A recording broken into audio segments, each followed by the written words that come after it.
아멘. 할렐루야. 우리 하나님의 크신 은혜와 온충이 우리 모두에게 충만하게 임하시길 바랍니다. 성가대 찬양 너무 감사합니다.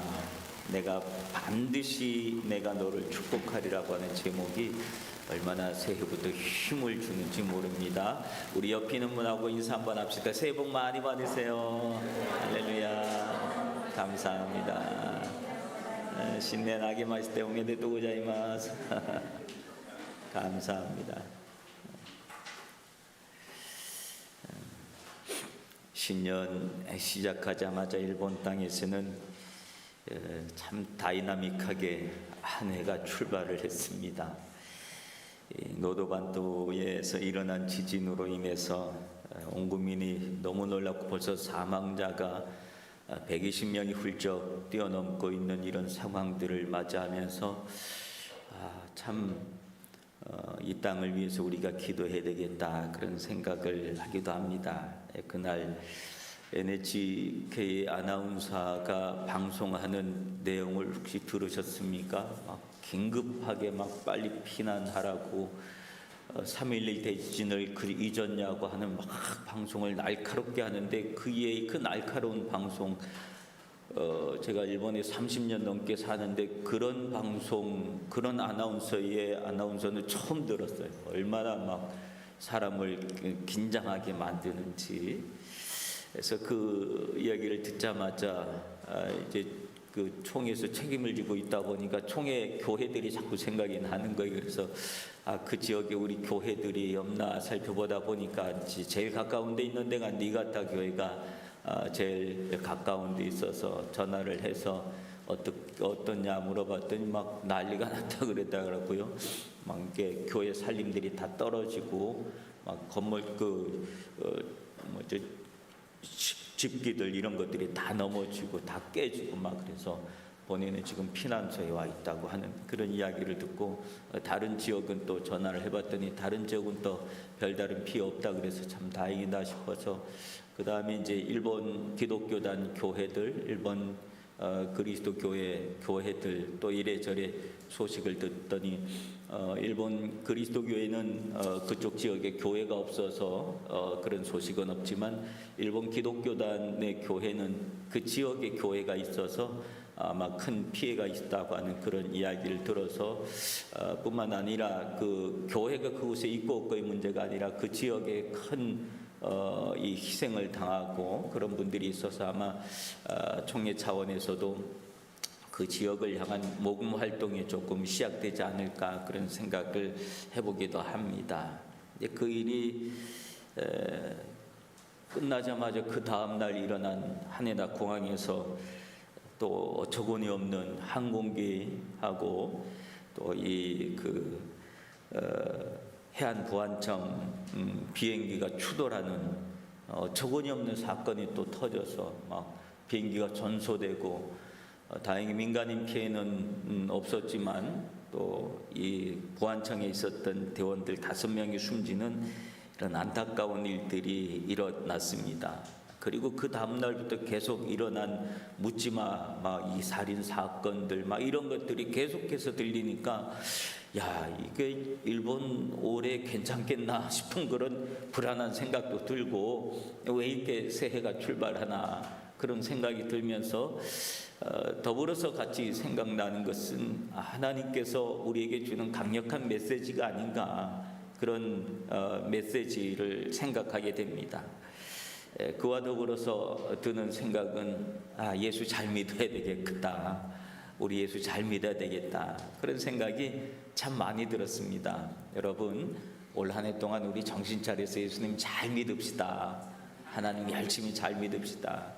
하나님이 지켜주심과 보호하심이 없으면 우리가 어떻게 살아갈 수 있겠습니까? 물론 어저께 그 새벽 기도회 때도 특별 새벽 기도회 때 그런 말씀 나눴지만 우리가 믿음이 좋다고 재난을 당하지 않는다거나 피해간다거나 그런 건 아닙니다. 사실은 재난지에 가보면 믿음 좋은 사람들도 여전히 재난을 당했고 교회들도 여전히 피해를 당했고 그런 일들이 참 많습니다. 그러나 우리가 믿음을 갖고 있으면 그 재난을 대하는 우리의 마음 자세가 달라지는 겁니다.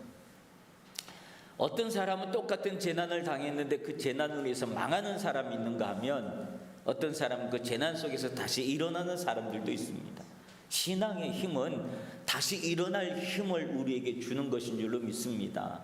어떤 상황이든지 다시 극복할 수 있는 힘을 하나님은 우리에게 주시는 겁니다. 그래서 위기일 때 우리가 하나님을 더 만날 수 있고 체험할 수 있고 경험할 수 있게 되어지는 줄로 믿습니다. 특별히 천지지변은 하나님께 속한 것입니다. 지진이 일어나고 막 하는 일들을 인간이 어떻게 조종하겠습니까? 인간의 힘으로 어쩔 수 없는 부분이기 때문에 그렇습니다. 그러므로 다시 한번 우리가 하나님 앞에 서 있는 우리의 존재의 모습을 다시 한번 생각해 볼 수 있기를 바랍니다. 오늘 본문에 있는 내용은 오늘 금년도 우리 교회 표로 삼은 성경 구절이고 표이기도 합니다. 이 표는 우리 교단에서 정한 표이기도 합니다. 네, 오늘 본문에 보면 본문 1절에서 이렇게 시작을 합니다.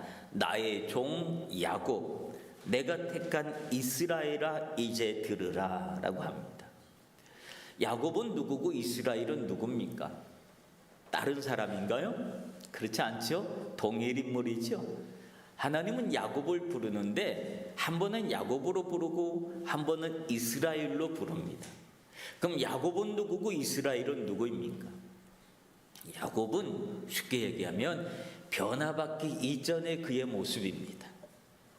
야곱이라고 하는 이름을 가졌을 때 그는 어떤 존재였습니까? 형을 속이고 아버지를 속이고 외삼촌을 속이고 살아왔던 옛사람 야곱의 모습입니다. 그랬던 그가 하나님이 나와 약속한 곳으로 돌아가라, 베델로 돌아가라 라고 하는 하나님의 말씀을 듣고 아버지 집으로 돌아가려고 할 때 제일 큰 걱정이 생겼어요. 어떤 걱정입니까? 형을 만날 생각을 하니까 이건 내가 형한테 죽을지도 모르겠다, 그런 생각에 약복강까지 왔다가 다른 식구들은 다 보내고 자기는 차마 그 강을 건너지 못하는 거예요. 그랬을 때 하나님이 그에게 찾아오십니다. 하나님이 그에게 찾아오면서 그가 하나님을 붙잡고 씨름을 하는 거예요. 씨름을 하면서 당신이 나를 축복하지 않는 한 내가 이것을 놓지 않겠습니다. 해는 떠오고 그러니 그 천사가 어떻게 합니까? 그의 환도뼈를 쳐서 그리고 이제부터는 너의 이름을 야곱이라 하지 않고 이스라엘이라 하겠다 하면서 이름을 바꿔준 거예요. 즉 이스라엘이라고 하는 이름은 그가 하나님을 만나고 난 다음에 하나님을 경험하고 난 다음에 그때 얻은 이름이 이스라엘이에요. 그러니까 나의 종 야곱아, 나의 택한 이스라엘아 라고 하는 부르는 이 부름의 이름은 너의 옛사람의 모습, 옛날 너의 모습과 오늘날 지금 너의 모습을 다 알고 계시는 하나님께서 말씀하신다는 거예요. 즉 다시 말하면 우리가 예수 믿기 이전의 나의 모습, 세상 속에서 더럽고 추하게 살아가던 나의 모습을 아시는 그분이 그때의 그 모습을 날 부르시는 거예요. 그러나 지금 내가 예수 믿고 거룩한 모습으로 변화된 삶을 살아가려고 애쓰는 이 모습, 이스라엘로 변화된 우리의 모습을 또다시 부르는 거예요. 즉 우리의 옛사람과 새사람의 모습을 같이 부르시는 하나님, 너의 모습이 어떤 모습으로 있든지 간에 내 말을 들어라 라고 하는 말씀이다라고 하는 거예요. 여러분, 우리의 모습이 어떤 모습으로 있든지 간에 주님은 아시고 우리를 그 이름에 맞도록 불러주시는 하나님이신 줄로 믿습니다. 하나님이 야곱은 안 불러, 이제부터 넌 이스라엘만 찾을 거야. 그러면 이스라엘의 과거의 모습은 잃어버리는 거죠. 하나님은 이스라엘의 과거의 모습도 함께 하나님의 권능의 손 안에서 그를 붙잡고 계시는 줄로 믿습니다. 그 하나님이 오늘 우리에게 말씀하시는 거예요. 2절에 보면 뭐라고 그럽니까? 너를 만들고 너를 모태에서 지어낸 너를 도와줄 여호와가 이같이 말하느라. 세상에 이렇게 말씀하실 수 있는 분이 누가 있을까요? 여러분을 만들고 모태에서 지어낸 즉 창조주 하나님이 이같이 말씀하신다. 우리 모든 것을 다 아시는 창조주 하나님이 말씀하신다. 어떤 의도로 말씀하신다는 거예요? 너를 도와주려고. 너를 도와주려고. 하나님은 우리를 도와주려고, 나의 모든 것을 아시는 하나님은 우리를 도와주려고 이제 여러분을 부르신다는 거예요. 그를 도와주려고 하나님이 이스라엘을 부르셨다는 거예요. 우리를 너무나 잘 아시는 그분께서, 그분은 우리의 약함도 아시고 우리의 모자람도 아시고 힘겨워하는 부분도 아시고 부족함도 아시고 우리의 성격도 아시고 습관도 아시고 실수 잘하는 것도 아시고 넘어지게 잘하는 것도 아시고 시험에 약한 것도 아시고 참지 못하는 것도 아시고, 그런가 하면 우리 안에 있는 좋은 장점도 아시고 가능성도 아시고 우리의 모든 것을 다 아시는 그 하나님, 나의 성품도 알고 나의 장단점을 다 아시는 그 하나님이 우리를 도와주시겠다고 말씀하시는 거예요. 여러분, 올 한 해 안에 여러분 안에 이런 하나님의 도우심의 은혜가 임하시길 주님의 이름으로 축원합니다. 하나님이 우리를 도와주신답니다. 하나님이 힘을 주신답니다. 하나님의 손을 잡아주신답니다. 하나님의 능력을 주신답니다. 하나님이 뒤에서 등을 밀어주신답니다. 할 수 있도록 하나님이 우리의 부족함을, 여러분의 부족함을 채워주신답니다. 그 하나님이 오늘 우리에게 말씀하시는 거예요. 여러분, 힘들 때마다 우리는 자꾸 두리번거려요. 힘들 때마다 뭘 찾아서 두리번거린 줄 아십니까? 누가 나 도와줄 사람 없나? 그리고 두리번거리는 거예요. 누가 나 도와줄 사람 없나? 이 사람도 한번 쳐다봤다가 저 사람도 한번 쳐다봤다가 저 사람이 좀 힘이 있는 것 같으니 또 그 사람도 한번 봤다가 저 사람 좀 여유 있는 것 같으니까 그 사람도 한번 봤다가 막 그래요. 그래서 이 사람이 좋겠다. 그리고 그 사람한테 가서 막 얘기를 해요. 그래서 어려운 걸 얘기하고 날 좀 도와달라 그러면 돌아오는 답이 뭔 줄 아세요? 사실은 내가 겉보기만 이렇지 내가 알고 보면 너보다 더 힘들어. 그렇게 얘기를 하는 거예요. 내가 겉보기만 그래. 그렇게 보여서 그러는데 너 따지고 보면 네가 오히려 나보다 더 나아. 오히려 그렇게 대답을 해요. 여러분 그런 거 경험하지 못했어요? 그래요. 그러므로 힘들 때 우리 사람 찾지 마십시다. 내가 찾는 사람들 중에 나를 도와줄 사람은 없어요. 있을 것 같은데 저 사람이 날 도와줄 것 같은데 없어요. 안 도와주더라고요. 더 힘들다 그러더라고요. 여러분 그럴 때 하나님을 찾으시길 바랍니다. 하나님은 오늘 말씀하시는 거 너를 도와줄 여호와가 이제 말씀하신다 그래요.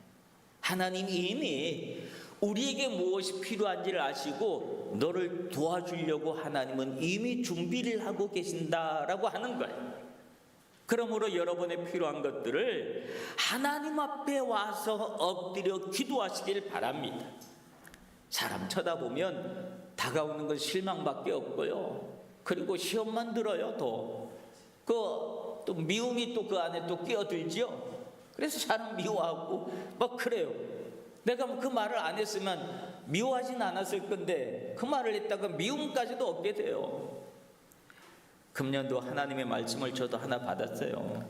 저도 하나님 말씀을 이때 송구 영신 예배 때 말씀 다 나누기도 하고 또 신년 예배 어저께 신년 새벽기도에도 말씀 나눴는데 오늘 제가 또 이렇게 다 만들어놨어요. 오늘 신년 때 못 받으신 분들은 오늘 성찬식 하시면서 성찬식 하시고 가시면서 이거 하나씩 말씀을 받아가세요. 하나는 한국말, 하나는 일본말 이렇게 돼 있으니까 꼭 받아가시길 바래요. 저도 이렇게 말씀을 하나 받았는데 제가 받은 말씀은 뭐냐면 시편 28편 7절에 있는 말씀이에요.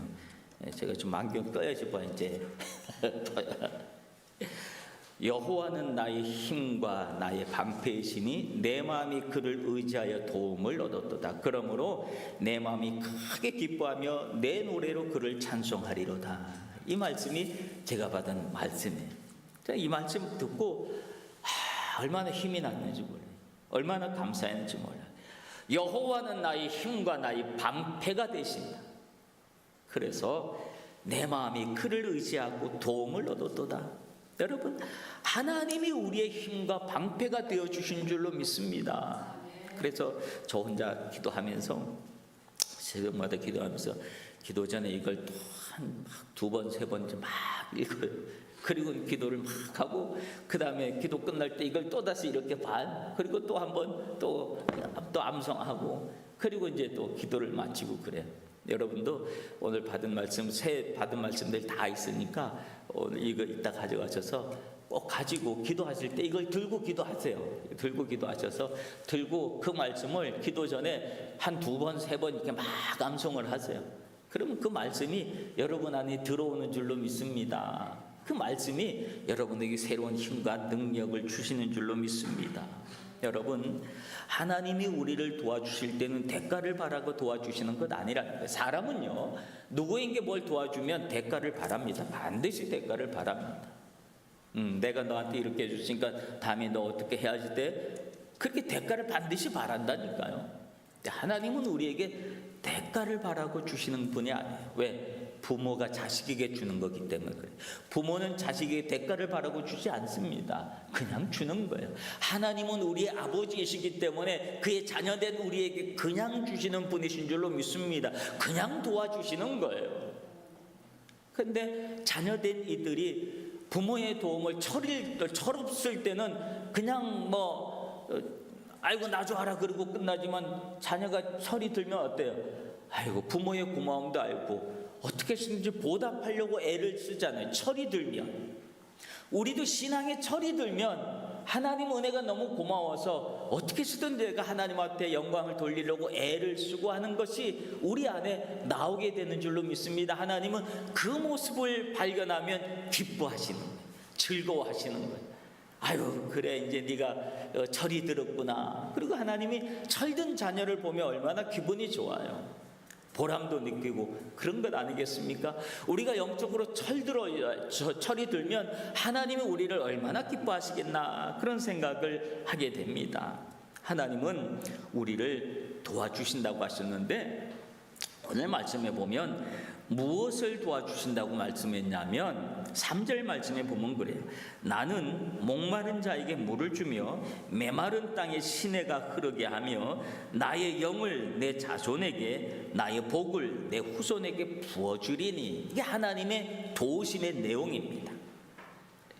하나님은 목이 마른 사람에게 물을 주시겠다고 합니다. 물이 무엇입니까? 물은 생명이에요. 물은 살리는 거예요. 물은 살리는 거예요. 금은 보석이 아무리 많다 할지라도 그걸 안고 사막을 가는 사람에게 금은 보석이, 그 금이, 은이, 다이아가 그 사람을 살릴 수 있을까요? 못 살려요. 아무리 많은 것을 가지고 있다 할지라도 사막을 헤매고 있는 사람에게는 그 금은 보화가 살리는 게 아니라 물 한 방울이 그를 살리는 줄로 믿습니다. 2차 대전 때 아프리카 전선에서 싸웠던 군인들이 사막에서 길을 잃고 그만 죽었습니다. 근데 죽은 시신들을 조사를 해보니 하나같이 입안에 모래를 잔뜩 먹고 있더래요. 왜 이렇게 됐는가 하면 그들이 신기루를 보았기 때문에 그래요. 신기루. 뜨거운 태양이 내리쬐는 그 사막에서 물 한 모금 못 마시고 입술이 하얗게 탄 채로 길을 잃고 방황을 하고 있는데 누군가 소리칩니다. 물이다! 그러니까 사람들이 물이다는 소리에 확 눈이 돌아온 거예요. 그리고 막 물이 있는 데로 가요. 그래서 가서 봤더니 거기에 뭐가 있냐면 야자수가 있고요, 시냇물이 흐르는 소리가 들리고요, 거기에 막 물이 퍽석 물이 있는데, 그러니까 사람들이 물이다! 그리고 물속에 펄쩍 들어가는 거예요. 그래서 허겁지겁 막 물을 마시는 거예요. 근데 실상은 그들이 마시고 있는 것은 물을 마시고 있는 게 아니에요. 뜨거운 모래를 막 물인 줄 알고 착각하고 막 먹고 있는 거예요. 그러다 보니까 그 모래가 식도로 들어가고, 그래서 그만 사람이 죽음을 당하고 말았다라고 하는 거예요. 여러분, 물이 없으면 사람은 죽는 겁니다. 목마르면 사람은 그렇게 죽일 수가 있다는 겁니다.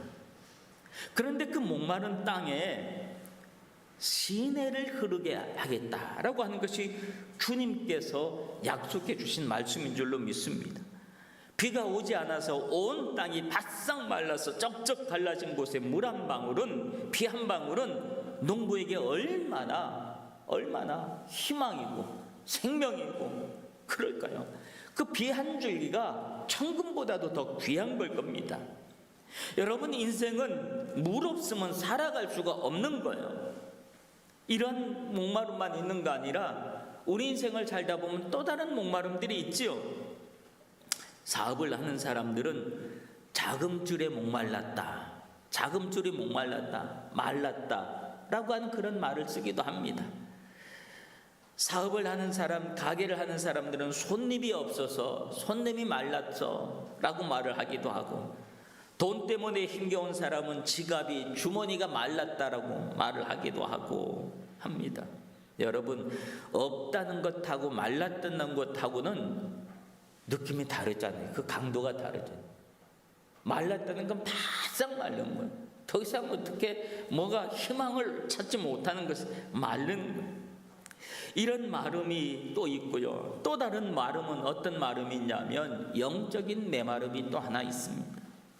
기갈이라고 하지요. 아모스 8장 11절에 보면 주 여호와의 말씀입니다. 보라, 날이 이를지라 내가 기근을 땅에 보내리니 양식이 없어 주림이 아니며 물이 없어 가람이 아니요 여호와의 말씀을 듣지 못한 기갈이라. 하나님의 말씀을 듣지 못한 기갈도 목마름도 또 있다라고 하는 거예요.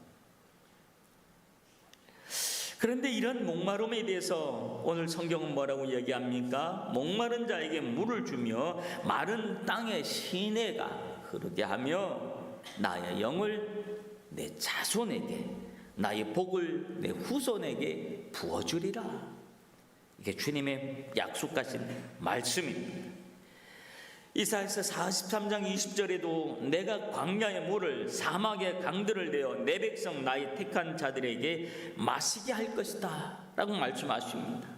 하나님은 우리의 목마름을 채워주시는 분이신 줄로 믿습니다.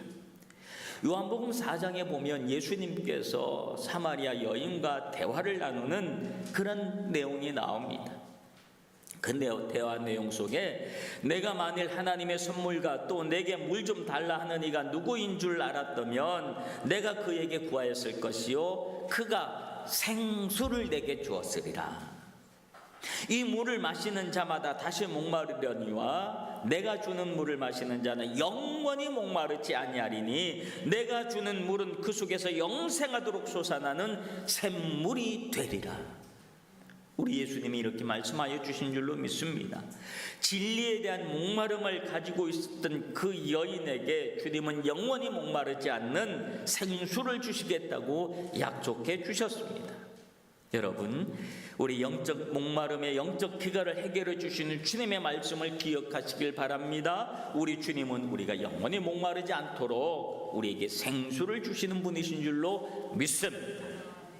여러분에게 어떤 목마름이 있습니까?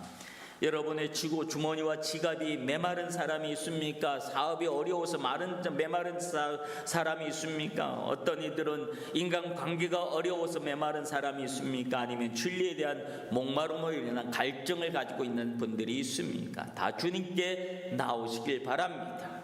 어떤 목마름도 기갈도 갈증도 우리 주님은 다 해결하여 주시는 줄로 믿습니다. 주님은 물을 주시겠다고, 생수를 주시겠다고, 시내가 흐르게 하겠다고 약속해 주셨습니다.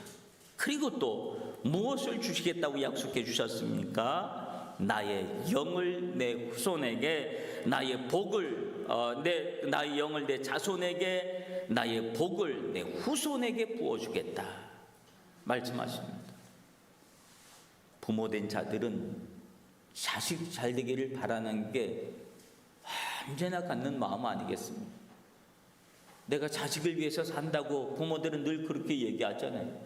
우리의 부모님들도 그렇게 말씀하셨고 부모된 지금도 또 나의 자식들을 바라보면서 또 그렇게 이야기를 해요. 성경은 뭐라고 말합니까?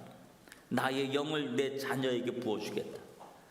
복음이, 믿음이 전수될 수 있도록, 승계될 수 있도록 하나님은 그런 은혜를 베풀어 주시겠다고 약속하여 주신 줄로 믿습니다. 나의 복을 내 후손들에게, 나의 자녀를 뛰어넘어서 또 나의 손자, 손녀에게, 또 그 후대에게까지 하나님의 복을 주시겠다고 약속해 주신 줄로 믿습니다. 이게 하나님이 약속해 주신 말씀이에요. 올 한 해 주님께서 여러분의 삶에 풍부함을 주실 줄로 믿습니다. 그러므로 우리가 하나님 앞에 나오시길 바랍니다. 목마르다고 자꾸 사막으로 가면 안 됩니다. 목마르다고 세상을 향해서 가면 안 됩니다. 목마르다고 자꾸 두리번거리면서 헛된 꿈을 가지면 안 됩니다. 이 사람 찾아오고 저 사람 찾아오고 하면 안 됩니다. 사람은 우리의 문제를 해결해 주지 못합니다. 하나님께로 나와야 합니다. 하나님께 여러분의 문제를 맡겨야 합니다. 하나님께 엎드려야 합니다. 하나님만 바라보아야 합니다. 그리고 하나님의 약속의 말씀을 붙잡아야 합니다. 주님은 반드시 여러분의 문제를 해결하여 주실 줄로 믿습니다. 4절 약속의 말씀이 무엇입니까? 그들이 풀 가운데로 대해서 솟아나기를 시냇가에 버들같이 할 것이다. 얼마나 행복한 말씀입니까? 시편 1편 3절에서도 내가 그는 시냇가에 심은 나무가 철을 따라 열매를 맺으며 그 잎사이가 마르지 아니함 같으니 그가 하는 모든 일이 다 형통하리로다. 얼마나 행복하고 멋진 말씀입니까? 그러므로 주님의 약속의 말씀을 붙잡으시길 바랍니다. 주님은 여러분과 함께 하시고 여러분의 삶에 엄청난 은혜와 온종 하늘의 복을 주실 줄로 믿습니다. 사랑하는 성도 여러분, 그러나 우리가 알아야 될 것이 하나 있습니다. 그것은 하나님의 법칙입니다. 하나님의 법칙. 그것은 갈라디아서 6장 7절에 보면 스스로 속이지 말라. 하나님은 업신여김을 받지 아니하시나니 사람이 무엇으로 심든지 그대로 거두리라. 이게 하나님의 법칙이라고 하는 겁니다. 스스로 속이지 말라는 거예요. 이 말은 무슨 말이냐면, 스스로 속이지 말라는 말은 나 아무것도 안 해도 하나님이 다 알아서 해주실 거야. 내가 그냥 가만히 있어도 하나님은 내게 복을 주실 거야. 이게 스스로 속이는 거예요. 스스로 속이는 거예요. 나는 아무것도 안 해도 하나님이 일방적으로 나에게 다 주실 것이라고 하는 생각을 갖는 게 스스로 속이는 거예요. 하나님은 스스로 속이지 말아라. 하나님은 심는 대로 거두시자니. 이게 하나님의 법칙인 줄로 믿습니다. 심은 게 있어야지 그 심은 걸 근거로 하나님은 우리에게 복을 주신다는 거예요. 어떤 사람이 말하기를 하나님의 축복은 곱하기의 축복이랍니다. 곱하기의 축복. 무슨 말이냐면 앞에 숫자가 있어요. 앞에 2라고 하는 숫자가 있다 합시다. 2 곱하기 1이면 뭡니까? 2 곱하기 1은 2 그대로지요. 하나를 하면 그냥 그대로 받는 거예요. 자, 근데 2 곱하기 2를 하면 4 배가 되는 거죠. 그 다음에 2 곱하기 3을 하면 6 3배의 축복을 받는 거죠. 하나님의 축복은 30배, 60배, 100배라고 했으니 곱하기에 내가 숫자를 내가 정하는 거예요. 하나님은 앞에 숫자를 주세요. 무슨 숫자를 주시는지 몰라요. 각자에게 다 다를 거예요. 그런데 곱하기 그 다음 숫자는 내가 정하는 거예요. 내가 1을 할 것인지 2를 할 건지 3을 할 건지 열을 할 건지에 따라서 결과는 다른 거예요. 그런데 곱하기 0을 하게 되면 뭘까요? 곱하기 0이면 앞에 숫자가 아무리 많아도 곱하기 0이면 답은 뭡니까? 0이에요. 아무것도 아닌 거예요. 하나님이 아무리 열을, 30을, 60을, 100을 우리에게 주셔도 곱하기 0이면 답은 0인 거예요. 아무것도 없는 거예요. 답이 0이란 말은 무슨 말이에요? 내가 아무것도 안 하고 있으면, 심은 것이 없으면 답은 0이라는 거예요. 그래서 하나님의 축복의 원리를 우리가 생각한다면, 여러분 곱하기 여러분이 일을 할 건지 3을 할 건지는 우리가 하나님 앞에 무엇을 얼마나 심느냐에 따라서 결정된다는 사실에, 하나님이 아무리 엄청난 말씀을 해주셔도 그 말씀을 듣고 내가 아무것도 안 하고 내가 0으로 있어봐요. 내 삶에 아무런 변화도 일어나지 않을 겁니다. 그러므로 올 한 해 동안 곱하기 몇을 할지, 숫자를 몇을 할지는 여러분이 신앙생활 하면서 신앙의 결단을 하시길 바랍니다. 그 결단에 따라서 하나님은 여러분에게 놀라운 은혜와 은총 더하여 주실 줄로 믿습니다. 메마른 상태로 아무것도 하지 않으면 그 사람은 메마른 사람이 아닙니다. 정말 메마른 사람은 간절한 사람입니다. 간절한 사람은 자기의 목마름을 해결하기 위해서, 그 마름을 해결하기 위해서 무엇인지 하려고 애를 쓰는 게 정말로 메마른 사람이고 갈급한 사람이고, 그걸 위해서 문제를 해결하려고 몸부림치는 사람입니다. 하나님은 그 몸부림을 무시하시는 분이 아니십니다. 반드시 기억하시고 우리가 땀을 흘리고 수고하고 심는 그 모든 것을 플러스해서 하나님은 곱하게 해서 우리에게 복으로 채워주신 줄로 믿습니다. 우리가 하나님 앞에 적당히만 하고 기본만 하고 폰만 잡고 있으면 우리 삶에 아무런 일도 일어나지 않겠지만, 주님을 위해서 우리가 열심을 다한다면 하나님은 반드시 여러분의 삶에 놀라운 은혜, 은총을 더하여 주실 줄로 믿습니다. 잠언 8장 17절에는 나를 사랑하는 자들이 나의 사랑을 입으며 나를 간절히 찾는 자가 나를 만날 것이다 라고 약속해 주셨습니다. 올해는 그런 사람에게 올 한 해 여러분의 삶에 은혜의 샘이 솟구치는 역사가 일어날 줄로 믿습니다. 기도하겠습니다. 2024년도를 출발하면서 우리에게 정신 차리라고 새해부터 주신 강력한 메시지를 우리가 기억합니다. 우리의 목마름의 물을 메마른 땅에 시내를 내게 하시겠다고 주님은 말씀해 주셨습니다. 이 말씀을 붙잡고 올 한 해 주님 앞에 간절한 자로 살게 하옵소서. 예수님 이름으로 기도하옵나이다. 아멘.